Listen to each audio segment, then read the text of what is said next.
Hi everyone. Let's take a look at a game Nimzowitsch versus Alapin from 1911. This game is featured in the famous book My System by Nimzowitsch. So Nimzowitsch has the white pieces and they play French defense. And in this position, white plays an unusual move. He exchanges pawns on d5. Black has a choice how to recapture. Alapin chooses to recapture with the knight. There's a couple things to be said here. If you recapture with the pawn, which is also a fine move, then you're maintaining a pawn in the center. And you're going to try to stop white from getting a central advantage. If you take back with the knight, then you're giving up the center. Nimzowitsch says you're surrendering the center, which he says is okay to do as long as you have a plan for restraining this pawn so it doesn't become mobile later on.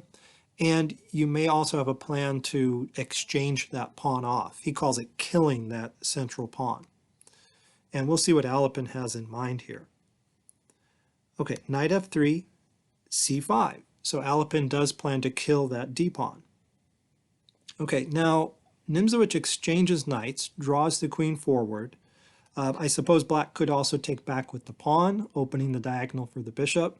But these pawns are likely to trade, and black would be left with an isolated d-pawn, which white can get some play against. So Alapin recaptures with the queen, and then bishop to e3.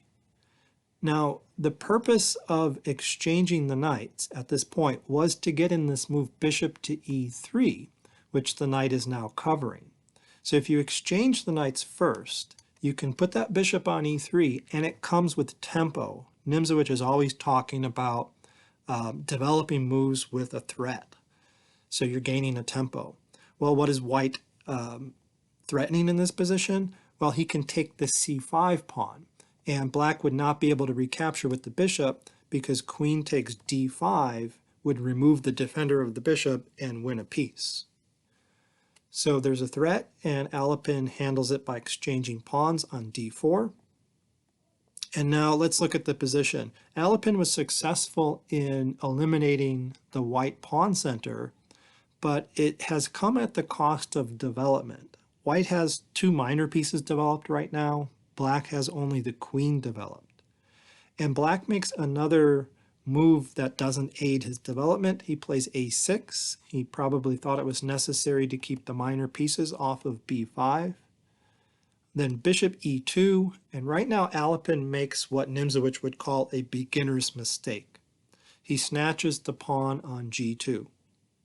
So even without analyzing or calculating anything here, Nimzowitsch would scold Alapin for making that move because you're not supposed to be snatching flank pawns in the opening at the expense of your development. If you're not fully developed, Nimzowicz's rule is don't take a pawn, unless he does make exceptions for central pawns, which are important. So if you can gain a central pawn, that may be worth the tempo. All right, and now we're going to see how white goes up in development by a lot. He has to defend the rook on h1, and he can do it with a tempo move. He can attack the queen. Queen falls back, and then queen to d2. So right now, white has 4 pieces developed, black has only 1. Black makes another non-developing move. He pushes his pawn to e5. That looks like a dangerous idea, although you could argue you're gaining the tempo on the knight, and you've just opened the diagonal for the light-squared bishop. Nimzowitsch actually also counts a pawn in the center as having been developed. So he would say that black has 2 pieces developed right here to white's 4. However, there is a stunning reply that white can make in the position. And there's only one move in the position that gives white a strong advantage, a winning advantage, in fact, according to the engine. Pause the video and see if you can find it. Okay, the move that Nimzowitsch found here was long castles, giving up the knight. Well, let's look at the development again. Nimzowitsch would say there are 1, 2, 3, 4, 5, 6 useful developing moves that white has made, all 6 of those. including the rook, which has only been involved in castling but is now on an open central file. Black still has only the 2. So is that worth a knight? Well, Nimzowitsch did a little calculating, and he reasoned that, well, if black takes the knight, he can recapture the pawn, and there are going to be 2 open central files. He can get his rooks on those files, and the black king is in danger. It's still a couple moves away from castling. And there are 6 pieces on their original squares out of the 8. So I think this is, even without calculating too far, it's a move. Long castles is a move you just have to consider in the position.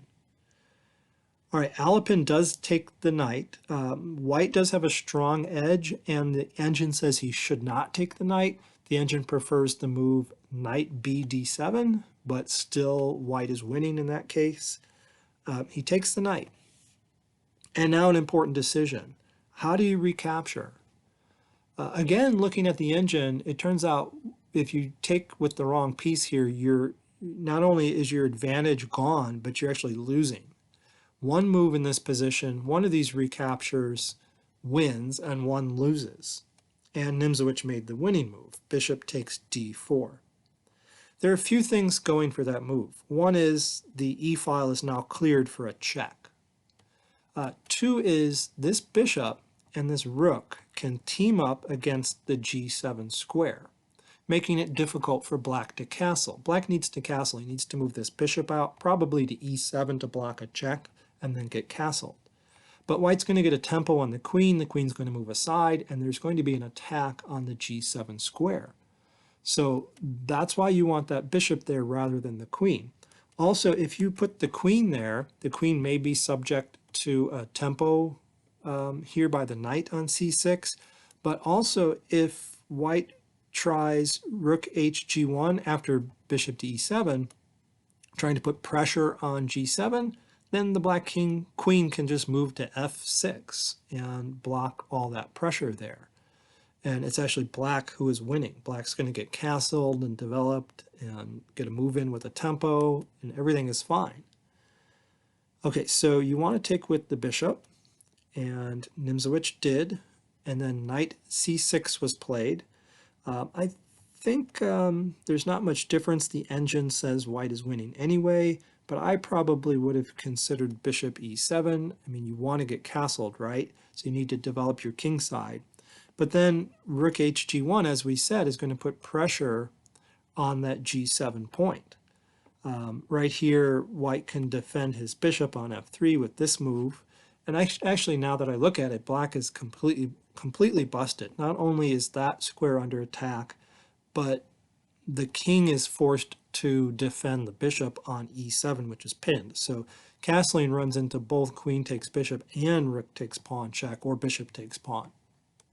So this is completely dominating for white as well. So knight c6 was played, and now another excellent move by Nimzowitsch.